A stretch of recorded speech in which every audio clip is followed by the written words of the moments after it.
안녕하세요. 솔로몬 북스입니다. 오늘은 책 리뷰 하나 해드리려고 나왔습니다. 오늘 책은 메리앤 셰퍼와 애니 베로스가 지은 건지 아일랜드 감자껍질 파이 클럽이라는 건데요. 지금 이게 제가 영상에 책을 띄워드릴 거예요. 이 책은 지금 품절이 돼서 이 단품이 이게 절판이 됐고요. 지금 현재 나오는 소설은 알고 계시는 제목이 건지 감자 껍질 파이 북클럽이라는 책으로 나와 있을 겁니다. 제가 이 영상으로 띄워드릴게요. 그래서 이 책을 저희 일판만파 독서 모임에서 온라인 독서 모임으로 지난 시간에 독서 모임을 진행을 했고요. 많은 분들이 다들 좋아하셨어요. 뭐 싫어하시는 분 없이 다 괜찮게 읽으셨다고 했는데, 저는 호불호가 좀 있을 줄 알았는데 호불호가 없이 다들 한 15명 정도 되시는 분들이 다들 마음에 들었다 라는 말씀을 들었습니다. 그래서 이 책에 대해서 리뷰를 좀 해드릴 겁니다.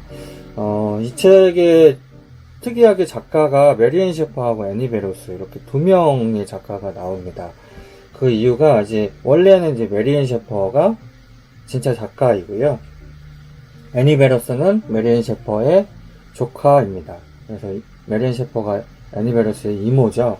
이모인데 이모가 좀 나이가 들어가지고 나이가 좀 있었거든요. 근데 이게 첫 번째 작품이었는데 작품을 완성하고 편집하는 그 기간에 이 메리앤 셰퍼가 조금 건강이 좀 안 좋아지기 시작했나봐요. 그래서 이제 편집하고 출간하는 과정에 이 애니 베로스가 이제 작가거든요. 작가이기 때문에 자기 조카한테 이거를 같이 좀 작품을 좀 마무리를 해주면 어떠냐라고 제안을 해서 애니 베로스가 흔쾌히 받아들여서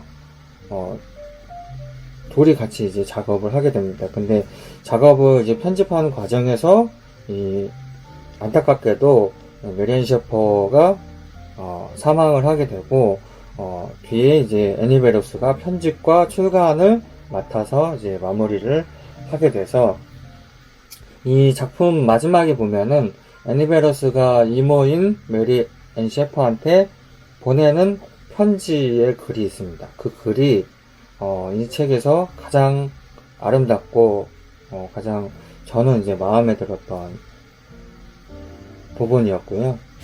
이 책이 100% 전혀 이제 소설이긴 하지만 100% 서간체 형식이거든요. 이 편지를 주고받는 형식의 그런 글들로만 100% 있기 때문에 초반에 읽으신 분들이 초반에 한 100페이지나 1부 정도까지는 되게 힘들다고 생각을 하세요. 왜냐하면 등장인물도 많이 나오고 계속 이제 뭐 편지가 길진 않고 뭐 한 페이지 분량의 그 편지들이 계속 이 사람 저 사람이 왔다 갔다 계속 하거든요. 그래서 초반에 이제 등장인물도 모르는 상태에서 계속 서간체 형식으로 주고받다 보니까 조금 생소하고 좀 어렵다고 느끼고 재미없다라고 느끼는데, 2부서부터는 되게 빠져들면서 한순간도 놓칠 수 없이 그냥 바로 내리 읽었다는 분들도 계시고, 초반에 좀 의미없게 읽어가지고 다시 재독을 하신 분들도 계시고 그렇습니다. 그래서 되게 서간체 형식이지만 두려워하지 마시고 읽어보시면 좋을 것 같고, 이 책은 이제 1940년대 세계 2차 대전에 영국 채널 제조의 섬이었던 건지섬에 독일군들이 점령을 하여 5년 동안 점령을 했거든요. 5년 동안 점령을 해서 벌어지는 마을 사람들에 대한 이야기입니다. 런던에 사는 줄리엣이라는 이제 주인공이거든요. 줄리엣이라는 작가가 줄리엣이 이제 작가인데 자신의 명성이 조금씩 올라가던 때의 후속작을 고민을 했고, 자신이 그 전에 이제 무명 작가를 생활을 좀 오래 했는데, 무명 작가 때 경제적인 어려움으로 책을 좀 팔았었는데 그 책을 판매했던 책에 자신의 주소를 적어가지고 또 판매를 했나봐요. 그래서 그걸 건지섬의 도시 애덤스라는 남자가 그 책을 구하게 됐고, 도시가 이제 그 책의 주소를 보게 되면서 편지를 한 통 보내게 됩니다. 그러면서 이제 이 이야기가 시작되는 거고요. 이 도시 애덤스는 줄리엣에게 책 몇 권을 구해줄 수 있냐고 부탁을 하게 되고, 건지섬에서 이 책이 귀하게 된 이유하고 책이랑 전혀 관련이 없던 자기가 어떻게 책을 읽게 되었는지 줄리엣에게 편지로 이야기를 하게 됩니다. 그리고 이 건지 감자 껍질 파이라는 북클럽이라는 그런 특이한 이름을 가진 이 북클럽에 대한 이야기를 하게 되는데요. 이 북클럽은 마을이 이제 독일군들의 점령하에 들어가게 되고 모든 가축들이 압수되거나 독일군들의 감시로 숫자를 매겨가면서 이렇게 체크를 하고 있었는데, 이 마을 사람들의 이 기지를 발휘해서 돼지를 한 마리 이렇게 숨기게 됩니다. 그 숨긴 돼지를 마을 사람들과 이제 밤에 나눠 먹게 됩니다. 그리고 귀가를 하던 도중에 이 독일군들을 만나게 되고, 이 통금 시간이 지난 시간에 여기 무슨 이유로 모여다니면서 이렇게 돌아다니냐, 불법적인 일을 하고 다니냐 그랬더니, 그 물음에 이제 엘리자베스라는 여자가 기지를 발휘해가지고 우리는 독서 모임을 지금 하고 왔다. 그랬더니 독서 모임? 좋은 모임이긴 한데 이 독서 모임 그럼 이름이 뭐냐 했더니, 기지를 발휘해가지고 이제 그 자리에서 건지 감자 껍질 파이 북클럽이라는 이름을 되게 됩니다. 그래서 언급별로 이름을 댔는데, 이 독일군 장교가 독서 모임 좋은데 그럼 다음에 나도 거기 이제 독서 모임에 참여를 할게. 다음에 나도 불러줘 해가지고 이제 그때부터 이제 사람들에게 억지로 이제 책을 이제 몇 권 안 되는 책들을 나눠줘가지고 이제 마스터를 하게 됩니다. 그러면서 이제 북클럽이 탄생이 되고요. 그 이야기를 이제 도시 애덤스하고 줄리엣하고 이제 편지로 알게 됐고, 이 건지섬의 이야기를 줄리엣이 작품으로 써보겠다는 생각으로 건지섬에 건지 감자 껍질 파이 북클럽 회원들하고도 편지를 다 이제 주고받게 됩니다. 그러면서 처음에는 이제 자기 작품의 준비 때문에 편지를 주고받게 되지만, 편지의 내용과 그런 마을 사람들의 그런 따뜻한 시선과 그런 마음 때문에 이 북클럽 회원들하고 정이 쌓인 줄리엣은 그들의 삶 속으로 들어가고 싶어 합니다. 그래서 이 줄리엣이 건지섬으로 방문을 하게 되고요. 거기서 이제 그런 북클럽의 배경, 그리고 건지섬이 독일군 점령 하에서 5년 동안 벌여졌던 그런 일들을 하나씩 수집하면서 지내게 되고, 거기서 이제 처음에 편지를 주고받았던 도시 애덤스하고 썸을 타게 됩니다. 원래 이 줄리엣은 그 도시에 있을 때 마크라는 사람하고 마크가 이제 거의 이제 재벌급 되는 그런 부자였나봐요. 그래서 마크하고 약혼을 한 상태였거든요. 근데 건지섬에 들어가서 이 도시라는 수수한 청년을 또 만나게 되면서 썸을 타게 되고, 나중에는 그 도시와 약혼자 마크와의 그런 관계 속에서 이 줄리엣이 어떤 선택을 하는지 그런 거에 대한 이야기가 담겨 있습니다. 그래서 줄거리는 여기까지 했고요. 이 소설이 2018년도인가 동명화된 그런 영화도 있습니다. 저도 영화를 봤는데 영화도 되게 좋거든요. 한번 보시길 바라겠고요. 그래서 제가 이제 독서 모임에서 했던 그런 발제 같은 거를 또 알려드릴게요. 저희 이제 독서 모임에서는 처음에 숙제를 이 건지섬에 대한 그 조사를 한 번씩 조사를 해달라 해가지고 건지섬에 대한 조사를 하게끔 했거든요.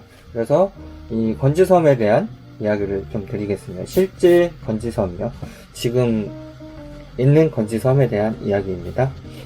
영국의 영토 중에서 프랑스 노르망디에서 48km 정도 떨어져 있고, 영국에서는 건지섬이 한 110몇 km 정도 떨어져 있어서 거의 프랑스하고 더 가까운데 영국령으로 속해져 있는 건지섬입니다.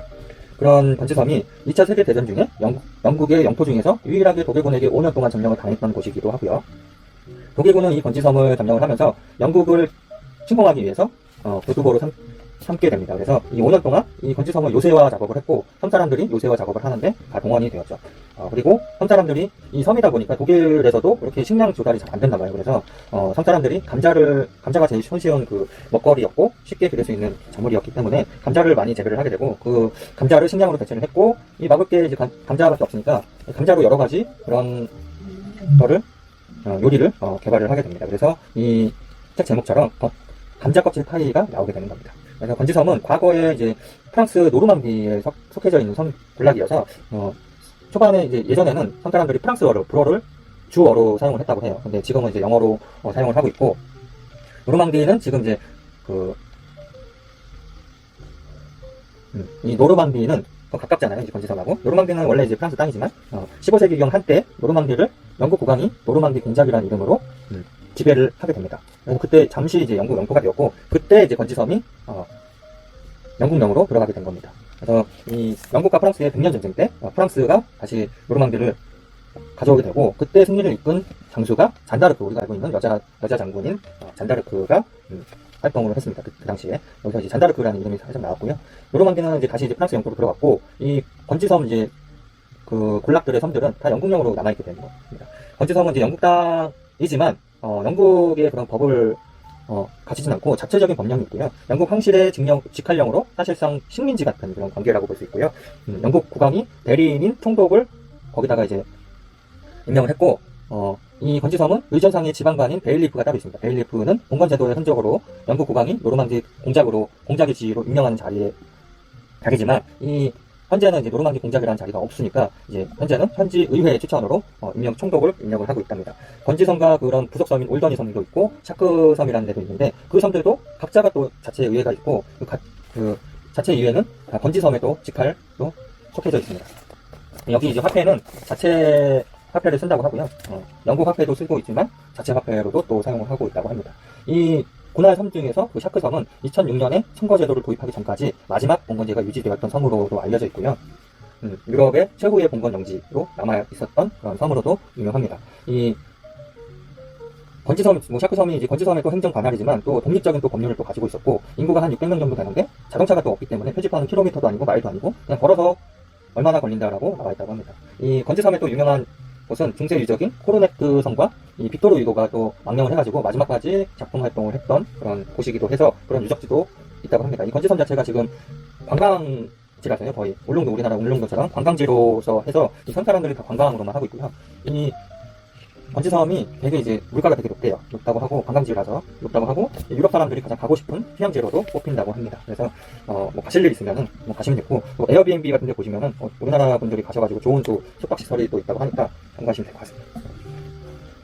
이제 독서 모임에서 했던 첫 번째 발제는 이 등장인물 중에 가장 마음이 간 인물은 누구였고 왜 그 사람에게 마음이 가게 되었는지 이야기를 하는 시간을 가졌고요.